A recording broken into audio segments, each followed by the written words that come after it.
Hello, my name is Devin King, and in this video I will be showing you how to take a PCB design all the way into ANSYS Icepak in the ANSYS Electronics desktop, as well as showing you how to perform a thermal simulation on the actual PCB.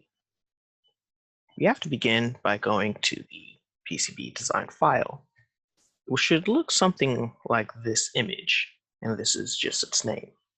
I've already have it opened, and this will be the PCB we'll be using.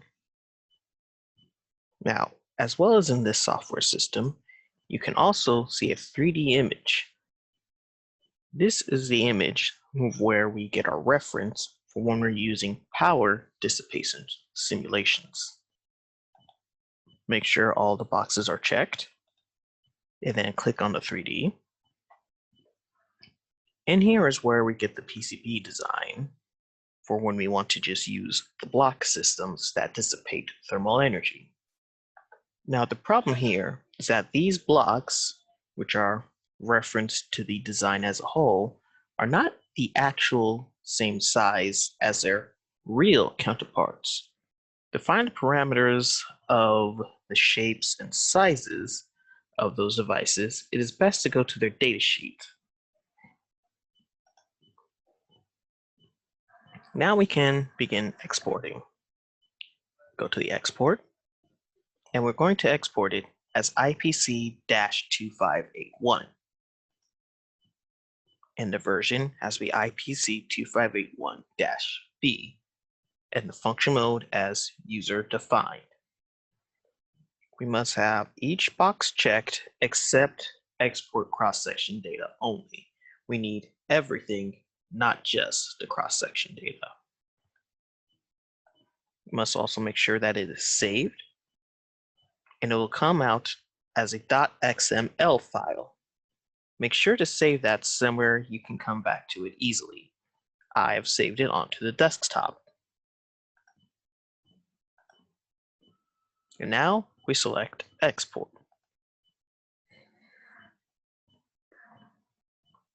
And now it is done. Now we can just close the PCB system. You can save it if you want. And now we have to open up ANSYS SI-Wave. Should only take a few minutes, maybe even half a minute at most. And here we're here. The import page comes on the moment it also activates. As we see here, we can just go to import IPC-2581. Browse. Make sure to remember your file name, NB, and then import.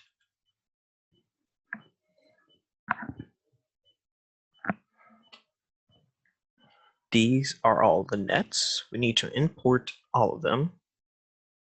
Import configuration.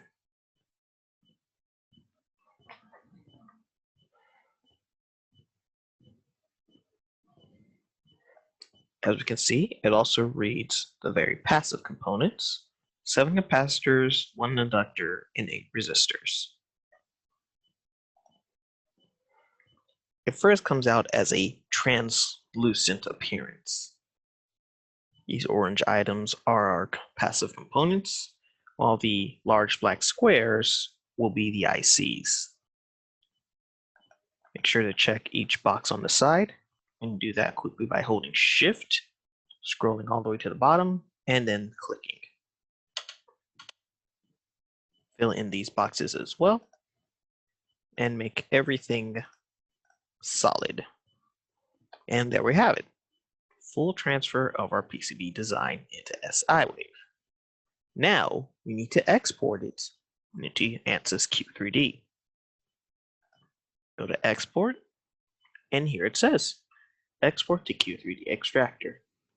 Click here, and we also have to save that. It's fine.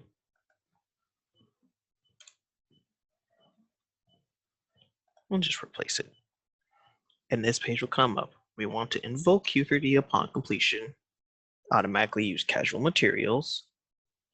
We also have to make sure we go to the same version number. We are using 2020 R1. It's best if the SI wave we're using also matches the version of the ANSYS electronics desktop we're using, which is the Q3D version. Convert extra sinks into sources. Solder balls are sinks. And we also must make sure we get the inductance resistance. We do not need capacitance for this. And now we click OK. It already exists, but it will just make a new one. In just a few moments, it will open up itself with the Q3D board simulation.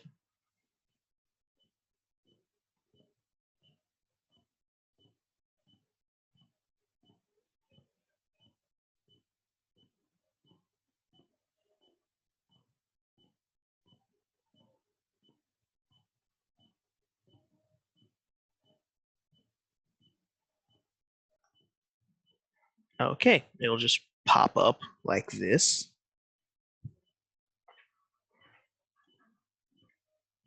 And there we have it. It should not take long. 2 minutes at the max. And here is our PCB in ANSYS Q3D. From the bottom to the top. And it even has a clear section of separation.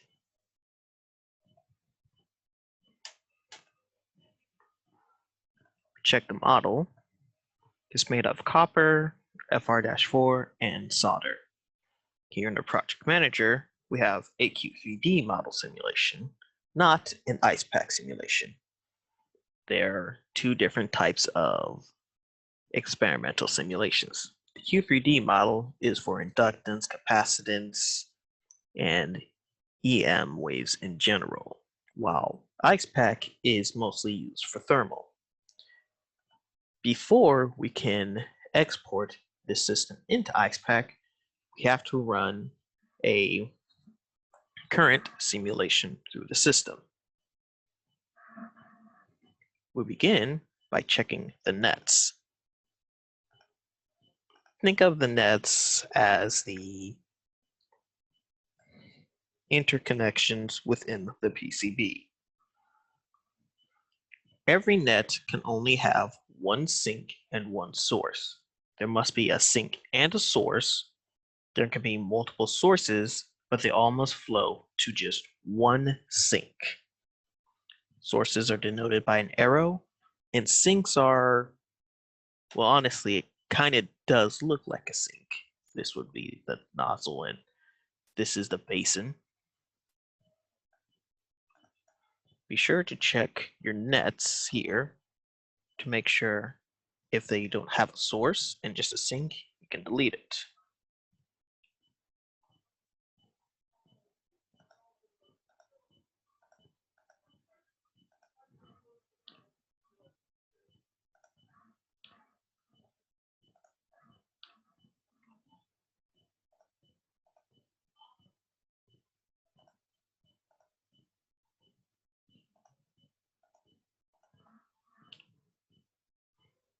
Good.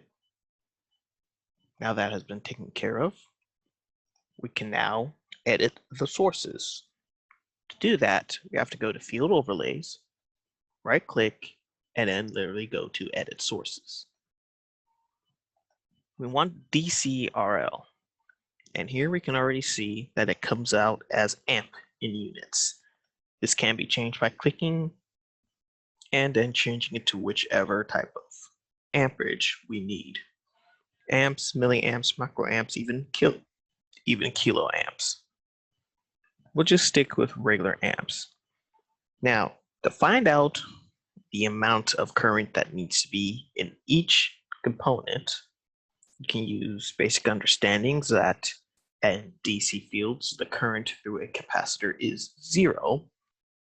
And then you would also need to have knowledge of the schematic itself that makes your PCB on. For this example, we'll just run a current through the inductor. 5 amps that would run from the positive node to the negative node. And then we'll click OK. Next, we should check the setup. Right-click and go to Properties. The solution frequency does not matter because we're just using DC. Want to save fields, resistance, and inductance only. You'll have 10 passes, which is fine. This will take around, I would say, 5 minutes to complete, 3 to 5 minutes. And that should be all you should change. You can even save this as a default. And you click OK. Before running the simulation, we must validate it. This will tell us if everything is okay. And everything is good. Close, and then analyze all.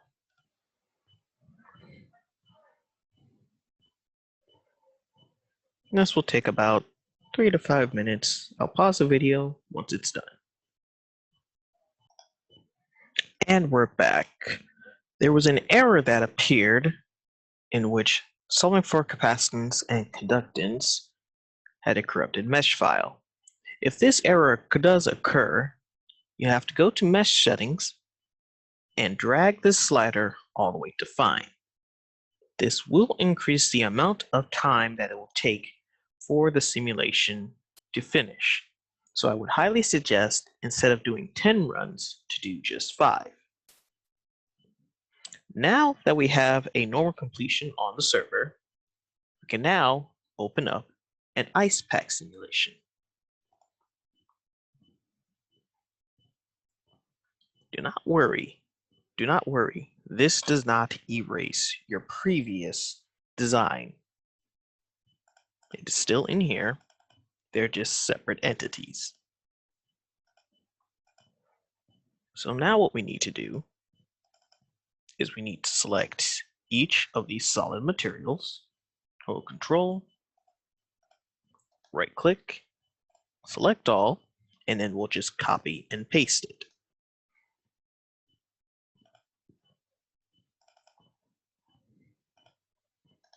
And then paste.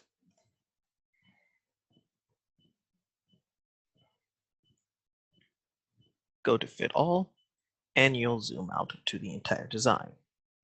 Now we'll create the thermal openings. Be sure to press F to start selecting by face.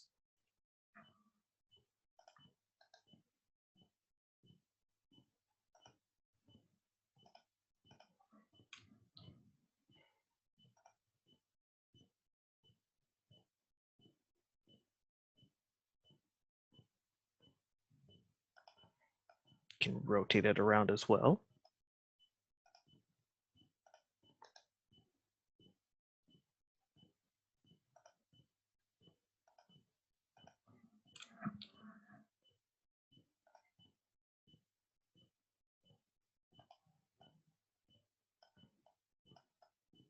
And now we have our thermal openings. Now, for the board itself, we're not assigning a thermal dissipation. What we're going to assign is thermal EM loss for each of these solids. Before we do that, we must also change the properties of each of these solids. So opening up the properties,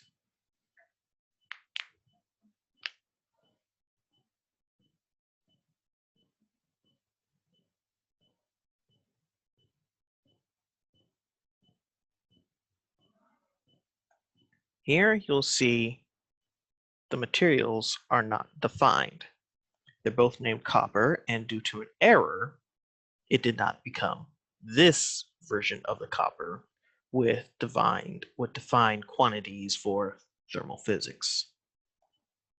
And we cannot just simply select this material because we'll receive an error since of course they have the same name. What we must do, go back into properties and then clone this copper So it'll automatically fill, and because it has a different name, we can select it easily. We must do this with the FR4 dielectric and the solder balls.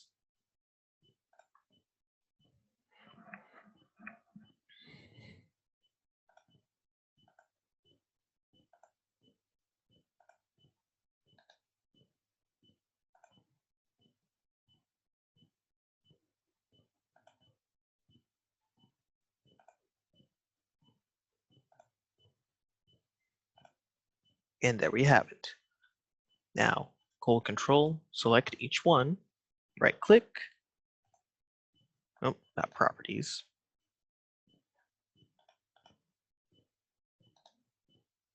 select all, right click, and then assign thermal EM loss. Here is where we connect the Icepak design to the Q3D model. We say use this project, so everything under NV. We select the Q3D model, which is our only source design here, and we use setup last adaptive. Simulate source design as needed and preserve the source design solution. Okay.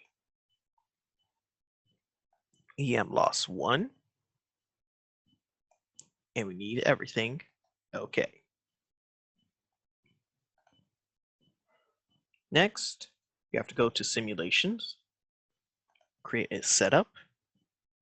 If you're having a high mesh fine rate, you'll just want to probably keep it at 100.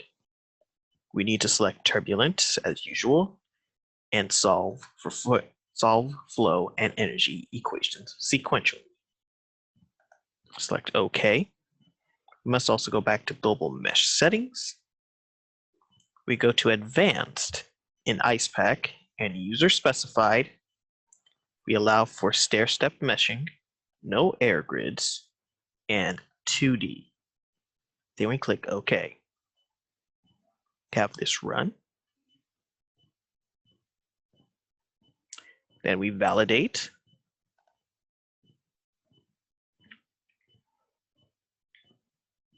Close, and now analyze all. This may take some time. It could take 5 to 10 minutes. If it takes over 15 minutes and it stops at creating mesh on local machine, it is best to abort and change your global mesh settings.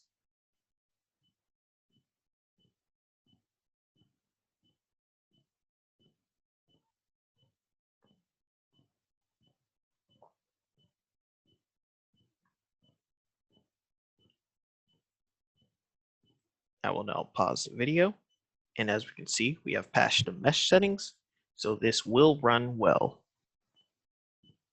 I'll pause the video, and when we're back, I'll show you how to plot the thermal fields. And we're back. We have a normal completion on the server, so now we can plot the fields.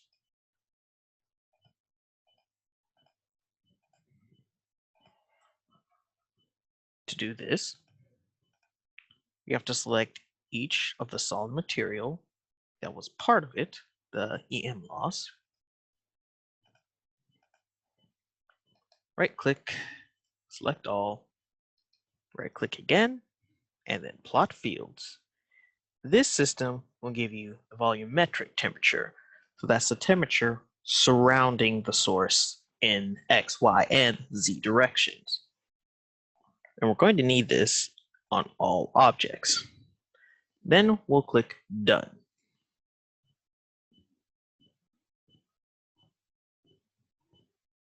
And there we have it. Now, as you can see here, it comes out like concentric rings. That is because for this 3D plane, the best way to describe it is similar to a topographical map, whereas each line closer and closer to the center is said to be a higher elevation. In this case, each concentric line is a higher temperature. Now, as well as volumetric temperature, we can also select surface temperature. First, we'll simply hide the region, select Object, hide it, then select face, and then plot fields as we have done previously.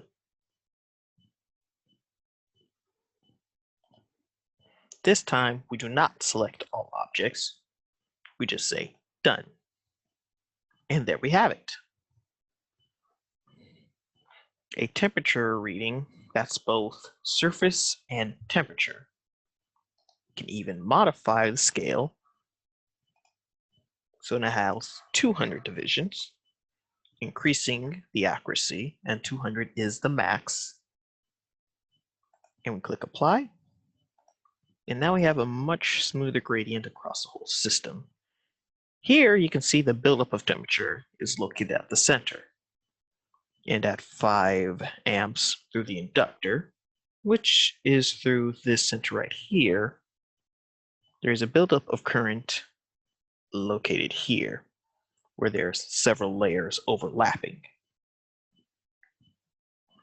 And this concludes my recommendations and instructions on how to get a PCB into ANSYS Icepak with thermal simulation. Thank you for watching.